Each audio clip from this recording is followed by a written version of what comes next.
Okay, this is Corozal, Belize. Corozal. It's north part of Belize. It's right close to the border, Mexican border. And right here, they probably speak a little more Spanish than English. They got a lot of Mexicans and not so many the blacks. And it's supposed to be the second poorest community in Belize. And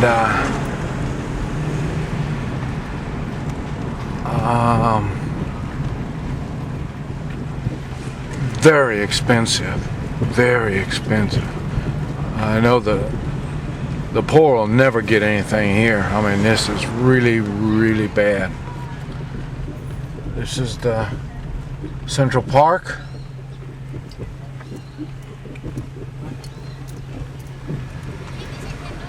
And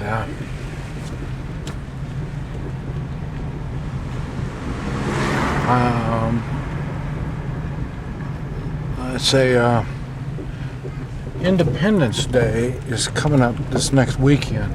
I'm gonna be gone. One of the biggest complaints I have about Belize is they don't treat you like you're welcomed to be here. Normally, when I come into a country, I will tell them, you know, or they say, well, how long are you gonna be here? And I'll tell them a week, maybe 2 weeks, something like that. And they'll give me anywhere from a month to 6 months visa. And here we go. It's a little rough today. The waterway's a little rough. But normally, like I say, I tell them a week, maybe 2, and then they'll give me a visa for plenty long enough, because they want you to stay and spend money. And there's nothing wrong with that. No big deal. This, I told them, how long you want to be here? And I said, oh, I don't know, a week, maybe 10 days. And they said, well, it's going to cost X amount of dollars to be here for a week. In 8 days, it'll charge you extra. Well, needless to say, that kind of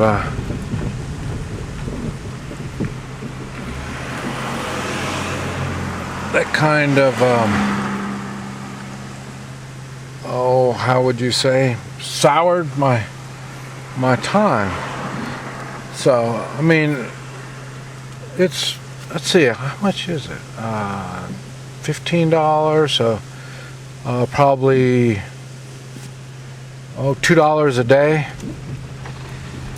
They charge me $2 a day just to be here. That's on insurance. They charge you extra insurance for being here. So,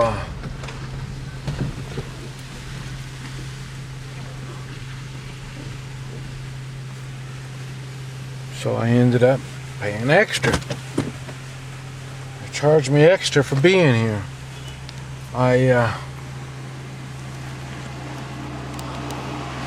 So I chose to go and stay a week. And the thing is, now the week is coming up, will be Wednesday.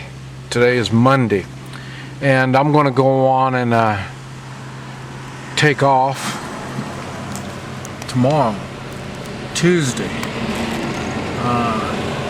Just in case I have a breakdown. And if I have a breakdown, I might be stuck here past my time.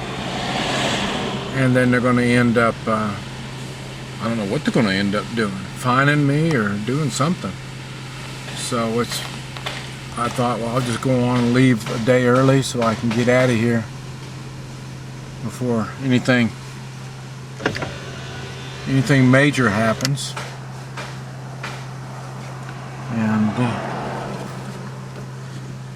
so that's what's going on. I'm going to be taking off.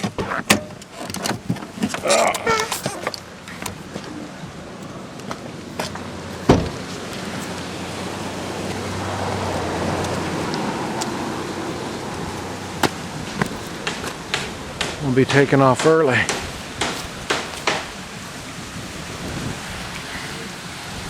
And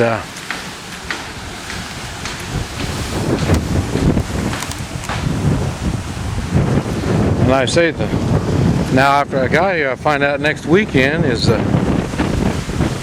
Independence. So they have Independence celebration, and I'd love to stay for that. The problem is I have to go back to the border and get an okay to stay. So this is what I'm saying. They're not making things very tourist friendly. I think, now since I'm thinking about it, it's probably because most tourists fly in here. And so when you fly in, you know you're going to stay for a week or 2 weeks, or however long you're going to stay. And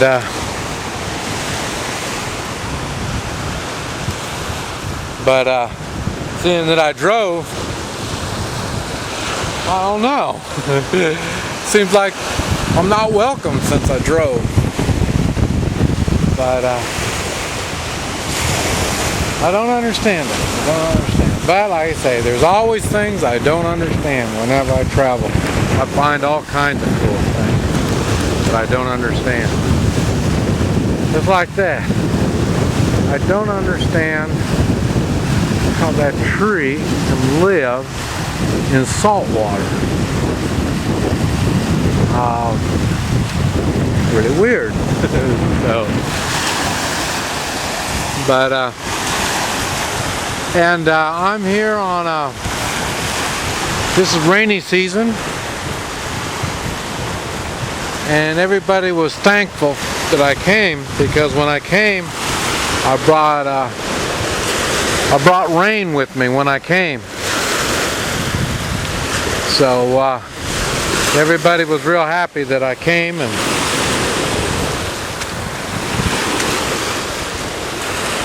and they usually get it in June. Here it is September. They haven't had hardly any rain at all this time. Now look at this. Same thing. Look at this. The grass is getting salt water on it, and it doesn't kill it. Huh. I'll tell you, I'm learning all the time. But let's see if I can zoom in on whatever that thing is out there. I don't know what that thing is. I don't even know if you can even hear me with the wind.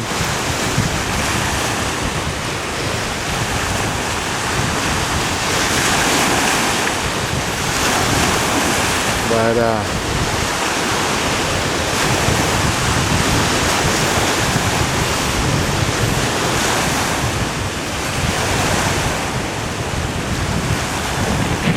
anyway, I made a video where we went out to Orchid Bay and Copper Bay, and they're over here. This is a peninsula right here, and they're right over there somewhere, right about out there is where it was. The total drive out there was less than 20 miles. Less than 20 miles out there and back. And it was a whole day's trip.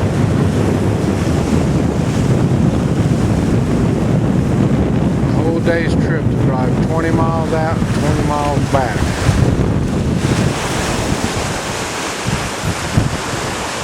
So it is difficult to get around.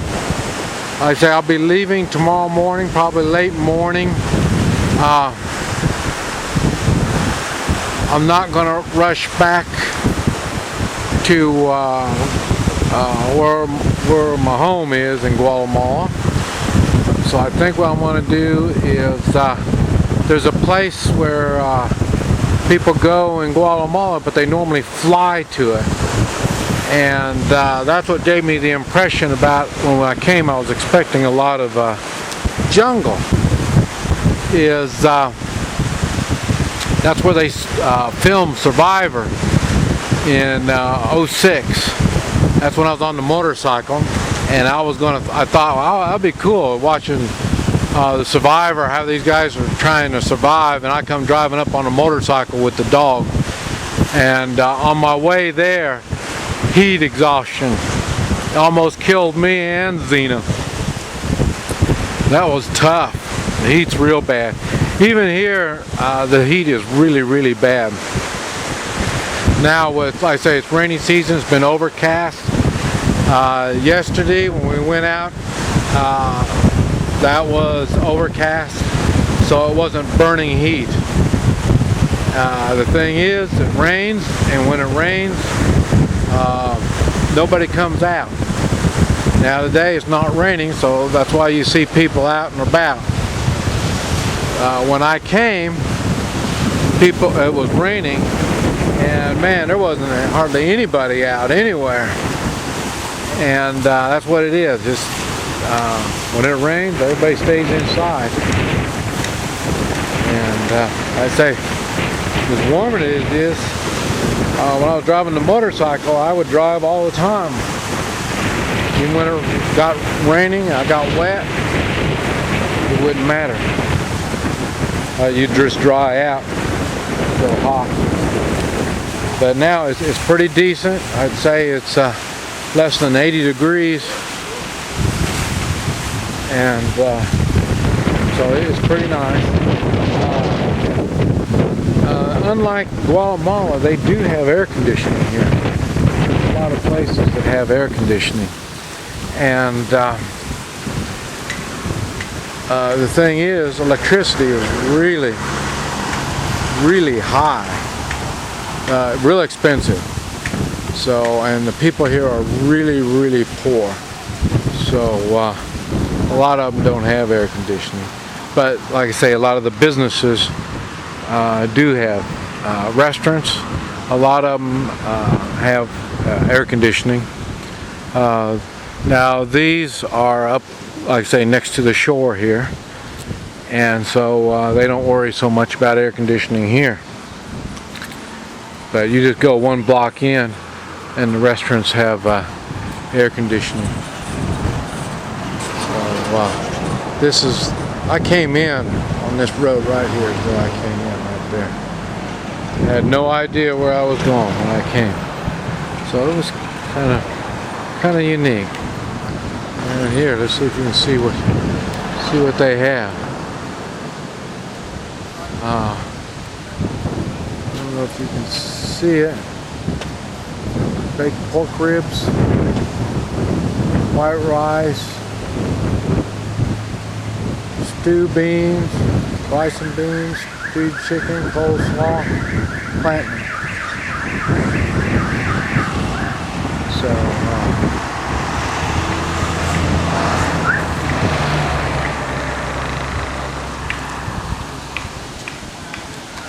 but anyway, we're on the northern end of Belize,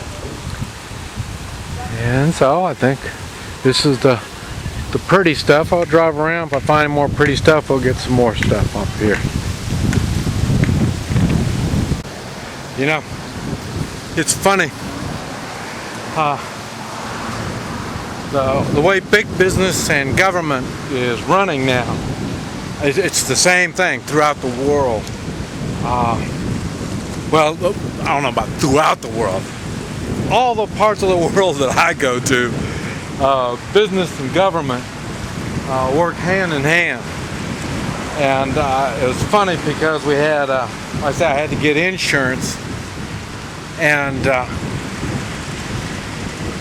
I'm not even in the United States, insurance is a scam.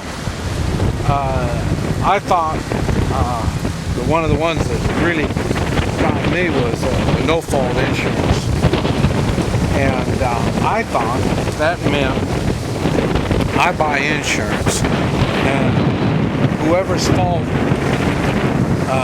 the accident is, my car and my people in my car will be taken care of. And the other people, if they didn't buy insurance, well, they're just out of luck. So no fault doesn't matter whose fault it is, my insurance will pay for me. And I don't know how it works, but that's not the way it is. And I say it's a scam. You give them money and money and money, and you don't get anything. Same thing with hospital insurance. You give them the money, and they tell you what kind of medical services you can have. So you're buying the insurance, but they tell you what you're going to get, and then it ends up the doctors and the medical staff, they all work with the insurance companies. Of course, they want to get their money from the insurance company, so they don't look at the what kind of quality of care you're going to get. They got it all figured out, and it's the same thing with the auto, and that's what's going on here. And like I say, so it's just, and these people, I mean, poor people can't just cough up money for nothing. I mean, they have to get something for the money they get. They make about $200 a month here, is what the income is. You can get a place to stay, probably about $150, maybe $200 a month. And it's not really good for American standards, but it's something you can stay in, especially if you're thinking about moving down here. It's funny because the pictures you see when you move down here is the good stuff. I'll tell you, there's not very much good stuff down here. It's really, really bad. And this is Belize, and I thought it was supposed to be better. Like I said, I was here before, and but I was sick just trying to get through the country. And I didn't care about expenses, I didn't care about time, I just wanted to hurry up and get through. This time I spent time, like I say, I've been staying with somebody that lives here, and they've been telling me what goes on and how it happens. Let's see, I got, I say my car broke right after I got here, and so I ended up making a couple new friends on that. You know, every time something bad happens to me, I always end up making friends, and this was no exception. I went to an auto parts store, and it was raining, and it was funny because the guy didn't tell me at the time. After, you know, like I say, he helped me then, and but there's nothing we could do. We put a rope. I carry a rope in my car. Put the rope on my car, and he drugged me over to a mechanic,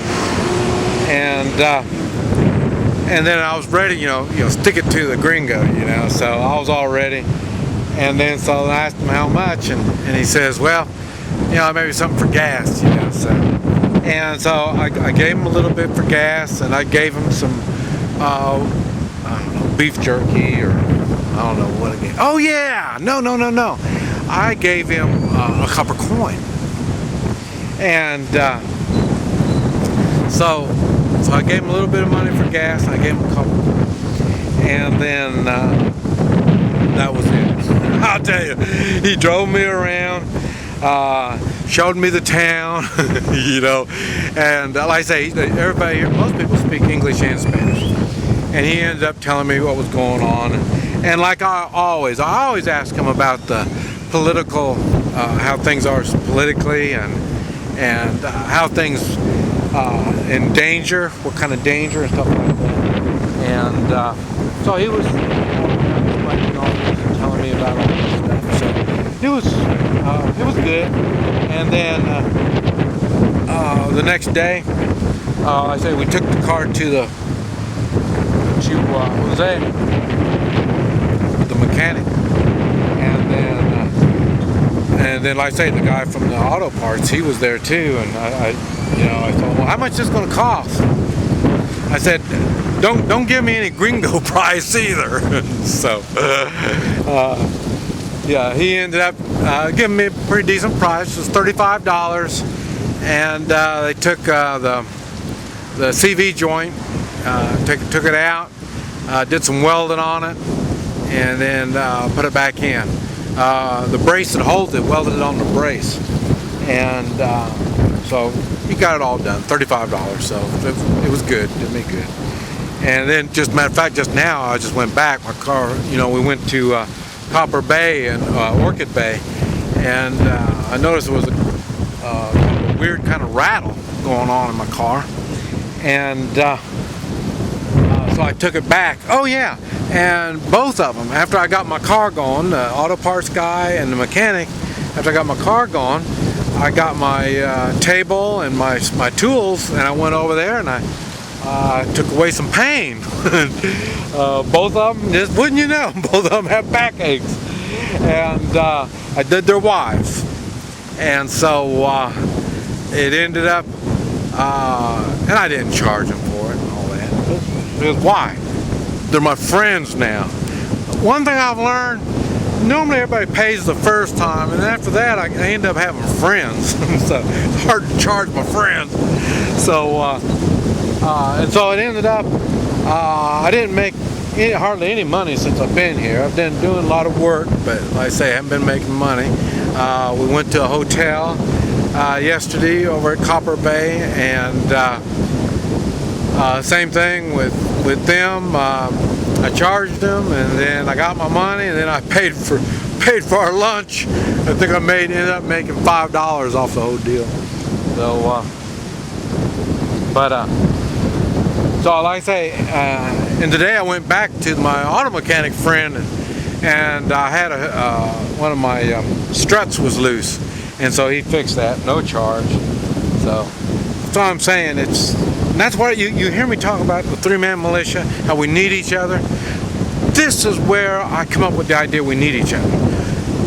All these people that I have to deal with on my travels,